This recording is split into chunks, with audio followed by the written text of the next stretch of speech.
పవన్ కళ్యాణ్ గారి మీద ఒక్కసారిగా కాంగ్రెస్ నాయకులైతే విమర్శ చేస్తుర్రు.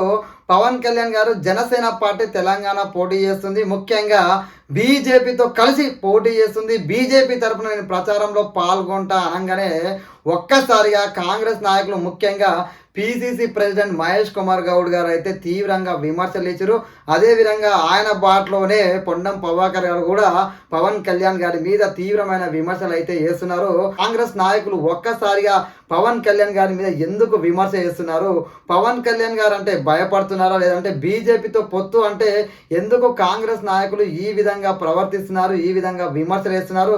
వచ్చే జిహెచ్ఎంసీ ఎన్నికల్లో పవన్ కళ్యాణ్ గారి ప్రభావం బలంగా హైదరాబాద్ వేదికగా ఉండబోతుందా? దానికోసమే పవన్ కళ్యాణ్ గారిని విమర్శలు చేస్తున్నారా, లేదంటే మున్సిపల్ ఎన్నికల్లో కేవలం 300 స్థానాల్లోనే జనసేన పార్టీ పోటీ చేస్తుంది, అదేవిధంగా బీజేపీకి ప్రచారంలో పాల్గొంటా అని చెప్పి పవన్ కళ్యాణ్ గారు చెప్పారు.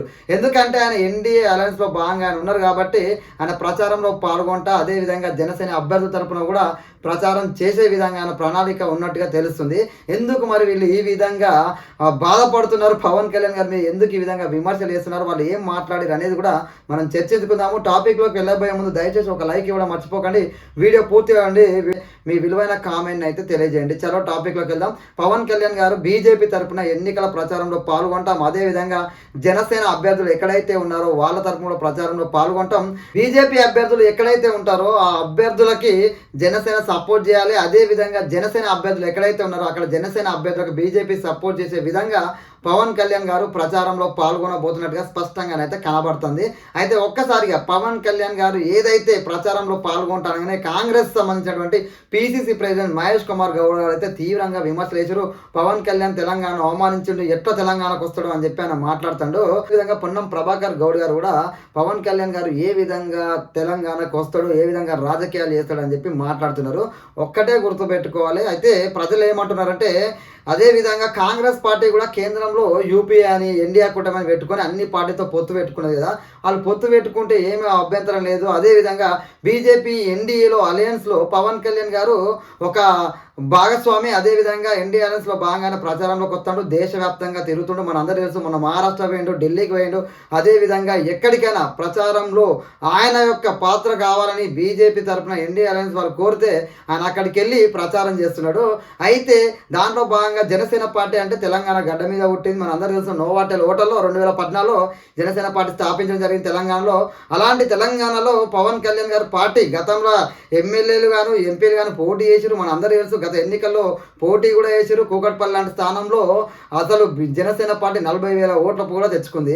అప్పుడు లేని అభ్యంతరం ఇప్పుడు ఎందుకు వచ్చింది? బీజేపీతో పొత్తు అంటే జిహెచ్ఎంసీ ఎన్నికల్లో బలమైన మార్కు పవన్ కళ్యాణ్ చూపించబోతుండ హైదరాబాద్ వేదిక బీజేపీకి కలిసి వచ్చే అంశంగా పవన్ కళ్యాణ్ గారు ఎదుగుతున్నారా? ఎందుకంటే సనాతన ధర్మం అని పవన్ కళ్యాణ్ గారు ఎప్పుడైతే మాట్లాడినారో ఆయన దేశవ్యాప్తంగా ఆయనకు ఆదరణ పెరిగింది. అదేవిధంగా 100% స్ట్రైక్ రేట్తో కూడా ఆయన విజయం అనేది దేశవ్యాప్తంగా ఆయన పేరు అనేది రెట్టింపు అయిపోయింది.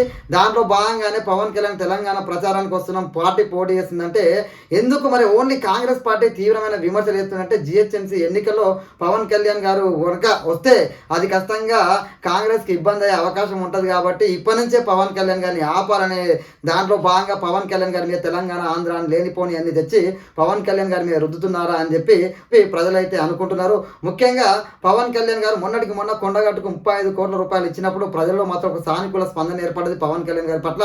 ఆంధ్రలో డిప్యూటీ సీఎం అయినా కూడా అక్కడ మంచి పనులు చేస్తూ తెలంగాణ మీద కూడా దృష్టి పెట్టి ఆలయాలకు తన వంతుగా సేవ చేస్తుందనే విషయాన్ని, ఇక్కడ కూడా ఆలయాలకు తన వంతుగా సేవ చేస్తుంది కాబట్టి ఇక్కడ ప్రజల్లో కూడా మంచి పేరు వస్తుందనే భావంతో ఈ యొక్క కాంగ్రెస్ నాయకులు ఈ విధంగా విమర్శిస్తున్నారని ప్రజలు అనుకుంటున్నారు. ముఖ్యంగా పవన్ కళ్యాణ్ అనే వ్యక్తి ఆయన పార్టీని ఎక్కడైనా పెట్టొచ్చు, ఇది భారత రాజ్యాంగం కల్పించిన హక్కు. ముఖ్యంగా భారత రాజ్యాంగం అంబేద్కర్ గారు ఇచ్చిన హక్కుతోటి దేశంలో ఏ రాజకీయ పార్టీ అయినా ఎక్కడైనా పార్టీ పెట్టచ్చు, ఎక్కడైనా ప్రజల తరఫున కొట్లాడచ్చు, ప్రజలకు మంచి చేయొచ్చు, ఆపడానికి విమర్శించడానికి వీళ్ళెవరు అని చెప్పేసి ప్రజాస్వామ్యబద్ధంగా ఉన్న ప్రతి ఒక్కరు మేధావులు అయితే విమర్శలు ఎత్తారు కాంగ్రెస్ నాయకుల మీద. ఎందుకంటే ప్రజాస్వామ్యంలో ఎక్కడైనా ఎవరు ఎక్కడికైనా వెళ్ళొచ్చు, ఎక్కడైనా పార్టీ పెట్టొచ్చు. అక్కడ ప్రజలు ఆదరిస్తారా లేదా అనేది ప్రజలు చూసుకుంటారని ఈ నాయకుల విమర్శలు అనేది పట్టించుకోవాల్సిన అవసరం లేదు. ఈ నాయకులు పవన్ కళ్యాణ్ గారు వస్తే మరి నిజంగా పవన్ కళ్యాణ్ గారికి ఇక్కడ కూడా అభిమానులు. పవన్ కళ్యాణ్ అంటే ఒక ప్రాంతానికి పరిమితమైన వ్యక్తి కాదు. తెలంగాణలో కూడా మొన్న వరదలు వస్తే ₹1 రేవంత్ రెడ్డి గారిని కలిసి, అదే కాంగ్రెస్ నాయకుడు, అదే కాంగ్రెస్ సీఎం అయినటువంటి రేవంత్ రెడ్డి గారిని కలిసి ₹1 సాయం చేసిండు. గతంలో కూడా ఎన్నో సహాయాలు చేసిండు. మరి ఈ కాంగ్రెస్ నాయకులు ₹1 సాయం చేసిన ఇదే తెలంగాణ ప్రజలకు అని చెప్పి ప్రజలు నేరుగా ఈ కాంగ్రెస్ నాయకులను ప్రశ్నిస్తున్నారు. సో ఎవరు ఎన్ని రకాలుగా మాట్లాడినా పవన్ కళ్యాణ్ అనే వ్యక్తి ఇటు తెలంగాణ, ఆంధ్ర కాదు, జాతీయ వ్యాప్తంగా పేరు తెచ్చుకున్నాడు. జాతీయ వ్యాప్తంగా రాజకీయాలు చేస్తాడు. ఎందుకంటే డాక్టర్ బాబాసాహెబ్ అంబేద్కర్ గారు రాజ్యాంగం మనకు కల్పించిన హక్కు. అది ఎవరైనా పవన్ కళ్యాణ్ కానీ ఇంకెవరైనా సరే ఎక్కడైనా పార్టీ పెట్టవచ్చు, ఫైట్ చేయొచ్చు, పోరాడొచ్చు, సాధించవచ్చు. ఇది ప్రజలందరూ చెప్తున్న మాట. మీ అభిప్రాయాన్ని కూడా కామెంట్లో తెలియజేయండి. జై హింద్.